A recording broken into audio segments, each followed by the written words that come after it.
Steph Hansen, faculty at Iowa State University. And I'm Mary Janowski, faculty at the University of Nebraska. When we started our faculty positions, we quickly realized how important mentoring can be to the success of our graduate students and our programs. Using the principles of community, communication, and curiosity, we'll give you actionable tips to become a better graduate student mentor based on what we've learned during our mentoring journey. We've made the mistakes, so you don't have to, because mentoring matters. Welcome to the Mentoring Matters podcast. We thought we'd start out with a little background about ourselves. We became friends in graduate school, studying cattle nutrition, and as faculty members, we serve as each other's sounding board about a variety of topics. One topic that has repeatedly entered our conversations has been how to develop strong, independent graduate students and our struggles to be effective mentors. We have very different faculty appointments. Mary is 70% extension and 30% research, and I'm 70% research and 30% teaching. And we often take different approaches to the same problem. Like so many aspects of our job, faculty generally don't receive explicit training on how to be good graduate student mentors. In this podcast, we're going to talk about what we've learned over the years and what we're still learning today about how to be a great graduate student and postdoc mentor. Because we all know high quality, intentional mentoring really does matter. So without further ado, let's get into our topic of the week. Okay, Mary, our question of the week is, what is the single best thing you've done to improve your graduate student mentoring? Yeah, it took me a while to get started on this one, but for me, I think the single best thing was actually starting regularly scheduled individual meetings with my students. What about you? Yeah, I totally agree. I think one of the things I learned fairly early was that graduate students really benefited from that structure.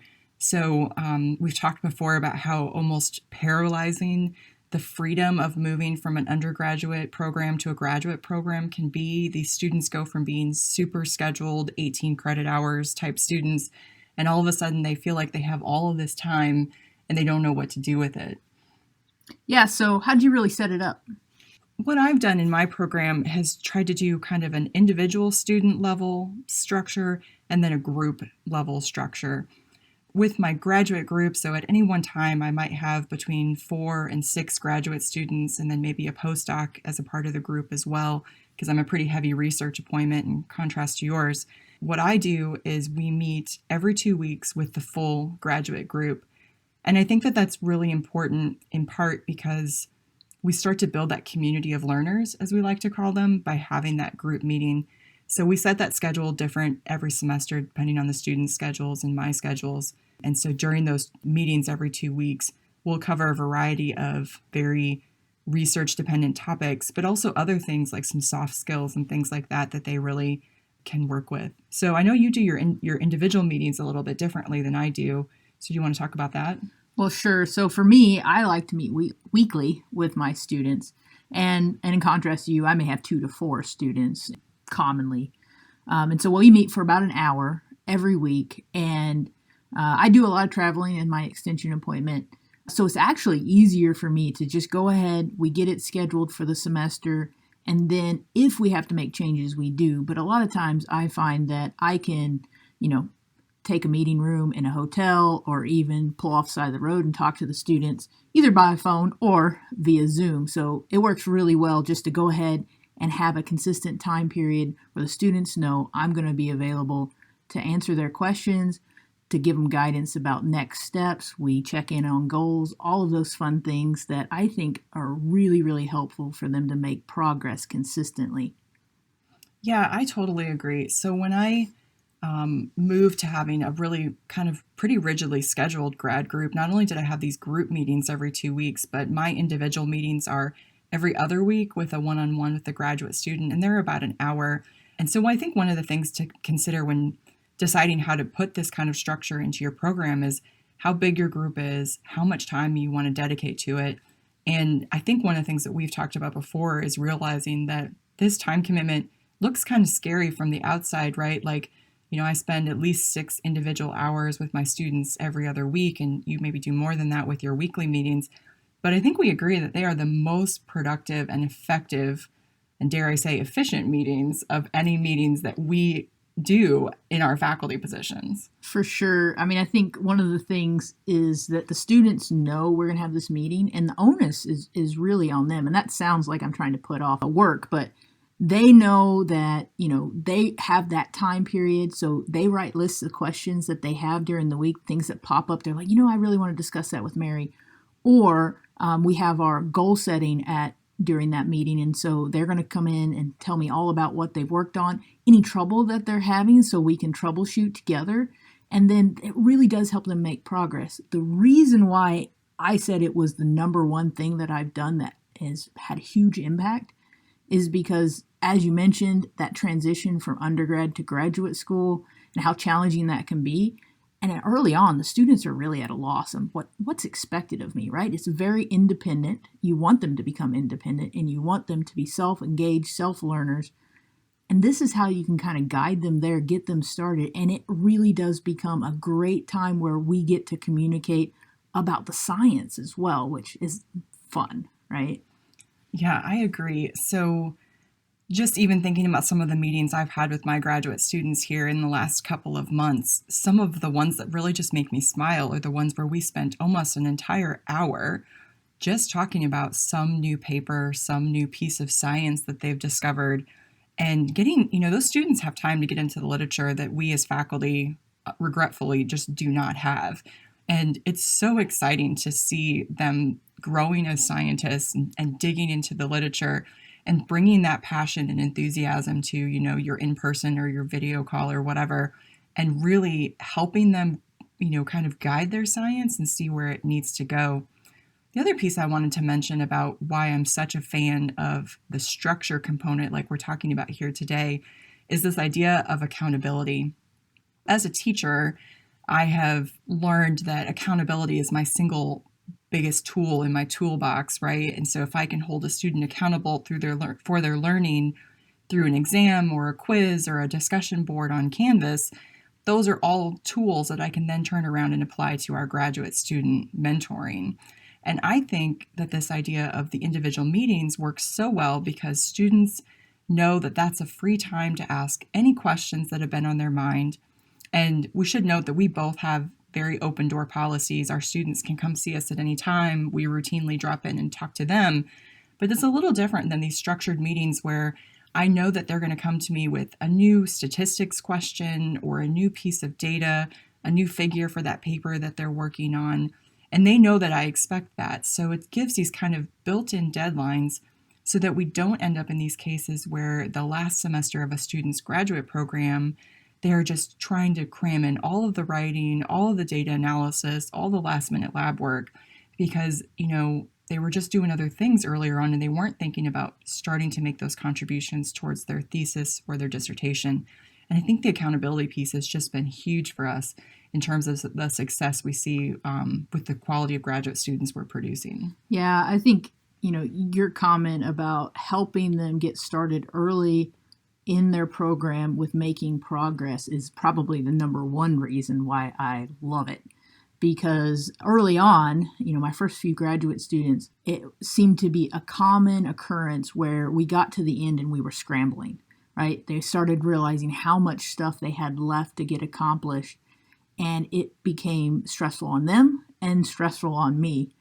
And this has revolutionized how that process happens because up front, very early on, we can start working through, okay, this is all the things that has to be done. And when they start just getting going on it, they realize how much time it takes, and it becomes less of a, oh, Mary's trying to make me do this, and more of a, I see Mary's actually helping me. And I think that's, it's kind of fun because it becomes more of a relationship where they actually see me as somebody who's really just trying to be helpful, and they get to know a little bit more about me. They know what's going on consistently in my life, and I'm not talking about my personal life, but even in my professional life. And I think that really helps them to connect and not be scared to ask those questions that maybe seem like, well, I should know this, right? Because there's a lot of things I think students really feel like they should know, and so they're afraid to ask it. And if they just would go ahead and get it asked, learn that new thing, it could help them make so much more progress. I think that's a really good point. So I heard a couple of good things in there. One of them would be about the relationships. And one of the things we're probably going to cover in a future podcast episode will be this idea of what we like to call your shared humanity. And, it's this idea that, God forbid, our students should think that we're people and vice versa, right? Yeah. So, helping them see that, we're excited about the science, but we also, have developed good work-life balance habits. As a mentor, one of the greatest gifts that we can give to our students is modeling the behaviors that we want them to do for us, right? The same way we're always trying to train our more senior students in the lab to try to model those great behaviors of, studying hard and doing critical thinking exercises and whatever else, so that they can show those to the more junior members of the lab group or the research group and help them kind of take that forward. So I know that that's one of the things that you and your grad students sometimes spend quite a bit of time in your grad meetings just talking about what's going on. And maybe you could share a little bit about, some of the benefits that you've seen from that. Well, I think one of the hardest things for me, especially because I tend not to be one of those people who really likes to have all my feelings out there, is connecting and not coming across as cold. And one of the great things about having regular meetings is we usually start off with a kind of a little bit of an update of what happened in the week, and that's both of us. So they kind of know what's going on. They also know when I've got something that's really going to take a lot of my time, for instance, or when something exciting happens. I work with this producer and we come up with a solution. I might talk to them a little bit about the problem and the solution. And so they get a little learning in, but they also get to see me as somebody beyond just their professor, right? And they tell me about what's going on in their life. And sometimes that really does help me guide them in what their goals are going to be for the week, because, sometimes they have something coming up that's going to be stressful or take a lot of time that may be personal. And it changes my expectations, and it also helps, it helps our relationship be more positive. So I think that's always good, because I have a better understanding of what's going on with them, and they have a better understanding of what's going on with me. And I do use these to hold them accountable, but also I use these meetings for them to hold me accountable, to get that stuff back to them. Like, for instance, if they write up a section on their lit review or a paper, that I'm going to take the time to get it read, to provide feedback. And boy, it's so much better to talk through those comments and those edits in person, even if it is virtually or on the phone, than it ever is in an email or just sending them back the document. That was one of the biggest mistakes I made early on, was just sending them back the edits, and the tone didn't always come across. It seemed like, I have a habit of, here's all the things you need to fix, and I don't tell them all the things they did really well, and so it comes off more negative. And in the conversation, it's really easy to really tell them about what was great and what they should continue to do. And then also, maybe you should consider changing this. So I think our audience hopefully is picking up the fact that since we've implemented these structured, scheduled meetings into our graduate programs, we've obviously feel like we've seen a lot of benefit from them, but we're actually hinting at a lot of the things that we're going to talk about in this podcast series. So building relationships in the shared humanity, accountability, deadlines, planning. And one of my favorite topics is understanding individual students' preferences or personalities. This idea that, my personality type is very much, I don't need to have platitudes. I don't need somebody to spend a lot of time asking how my day was. I'm the person in the meeting is like, get over the small talk already, people. Let's move on to the agenda and have it be really quick, rapid fire, efficient, and move on with my day. And it's really funny because that's my personality. And every one of my graduate students that I have currently is not at all like that. They are so concerned about what individuals and other people feel, which is amazing because it makes them such good team members right now. Like, my team is so tight because they all are very invested in each other. And it's this really great strength that I have had to learn how to shore up my own weakness in that perspective from learning from them. So we're definitely going to spend some time digging into that, I think, on a future episode. I think you maybe missed two other big major components. One would be communication, right? And I think this really helps with communication. I mentioned about putting the onus on the students. Well, when I start a meeting, it's almost always what's on your mind. They bring the majority of the agenda to the meeting. I may have a few things on my mind, like some opportunities that might be popping up or some things that I wanted to provide feedback on. But really, that meeting is all about them, and they tell me what's on their mind.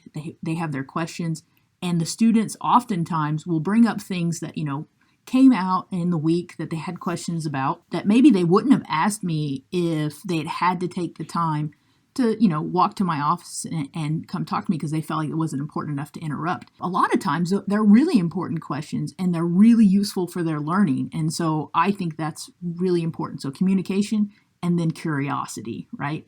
Allowing them to ask those questions and to let them know we don't know all the answers. That their job as graduate students is create new knowledge. And part of that is they have to learn what we already know, but then they also have to use that thought process to kind of come up with, well, what do we think is going to happen? What's their hypothesis? And having those, just that casual conversation about the science and what they're learning helps them see that, yeah, we don't always know it. And we'll pose questions back to them and they'll go search the literature for us and they'll talk about what they've learned. And it's just so fun. Awesome. Well, I think we're probably coming up on our time here together today. So can you think of anything that we missed or any final thoughts that we need before we wrap up? I think the last thing I would say is don't be afraid of the time commitment. I was kind of hesitant to start this because I thought, man, I do not have the time for this. But I have learned I definitely have the time for this. It makes such a huge impact. I would absolutely second that. Like I said before, I have a pretty large group, so it can be a pretty significant time commitment, but it is 100% worth it. I've seen so many benefits from bringing this kind of structure into our graduate mentoring program. So thanks for joining us today for our very first episode of the Mentoring Matters podcast. We'd like to hear from you. Our show will be on YouTube, and the link to that will be in the show notes for wherever you're listening to the podcast from. And we'd encourage you to use this comments section to tell us about your thoughts on our question of the week, so we and others can learn from you. Just a reminder, our question of this week was, what is the single best thing you've done to improve your graduate student mentoring? So thanks for joining us, and we'll see you next time.